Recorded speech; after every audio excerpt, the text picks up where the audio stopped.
Ganesha అనేది represents something. Ganesha is not just the idol. Ganesha represents something. Saraswati represents something. Vishnu represents something. These are all the representation. కాకపోతే మనకు story విధంగా, because they wanted to tell us as a story, they created a character. But actually, they represent, each character represents something. That is what we got to learn. Essence. I always stress about the essence, right? Usually in your house, if you see a mouse, what does that do? So, mouse, if you have 3 or 4 things around food, it will go and just little by little it will chew everything. It won't eat one thing, the whole thing. It will go here a little bit, it will go here a little bit, it will go around, just tastes everything. It is the representation of desire. Our desires are one after another, the desires crop up, and we'll try to satisfy those desires little by little. Mouse represents the desire, because mouse goes and it is the mind. Goes and mind is always like a monkey. It will go around. It doesn't stay on one thing. Desires and the mind, it goes around. Ganesha represents what? Intellect, wisdom, knowledge, right? So what does this mind with desires, even though there is lot of food, Ganesha mundu pedtam kada, the mouse there, it won't eat. It will look at the master, which means it says, can I eat? What does that represent? The desire is looking at the wisdom and saying, can I go accumulate the desire, the wanting, right? What is that? The metaphor means there is, if you control the mind, if you attain the knowledge, the wisdom, which is Ganesha, if you pray to Ganesha, the mind will be controlled. If the mind is controlled, the desires won't be much.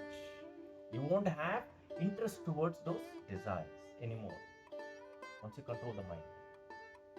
That is how you reach the ultimate mukti or moksha or self-realization. That is what you do during Ganesha Chaturthi. That is what's supposed to be. Controlling the desires, controlling the mind after attaining the ultimate mukti, which is the wisdom, the knowledge. That is Ganesha. The mouse is the desire. You control. So, what does that mean? Mouse being a vehicle, meaning the intellect has the desires as a control. The desires are under the control of the knowledge and wisdom. That is why mouse is always with Ganesha. This is metaphor.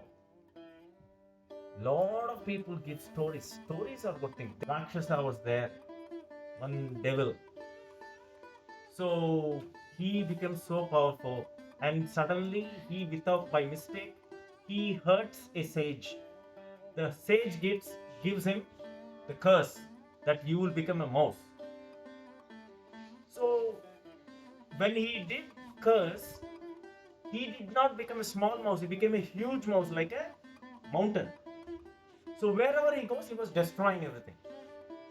One time when Ganesha was doing some dhyana, he destroyed the place where Ganesha was there. So Ganesha got angry and he said, you will see, I will see to it that you will be end. Then it says, sorry, please, I apologize. Please don't curse me, please don't destroy me. Then he says, okay, I will make you always be with me and you should serve me. That is a story. But what is the metaphor behind the story is, the desires are always cropping up too much wherever they are, which is destroying. The desires are destroying the world of humans. With the desires, you are actually accumulating a lot of hatred, anger, everything to satisfy those desires. So, when the desires come and surrender towards the intellect, the wisdom of Ganesha, which means that the mind is under control, you are attaining mukti. That is the reasoning behind People in our olden days, they started creating these stories to teach us the metaphor, but we lost that metaphor. We stuck to the stories. We talk about this asura is killed by this person did this, and then we will do puja and eat, and we will say this is done. But we lost the essence during the course of it. So always learn the essence behind our roots. Otherwise, we will not go back to our roots.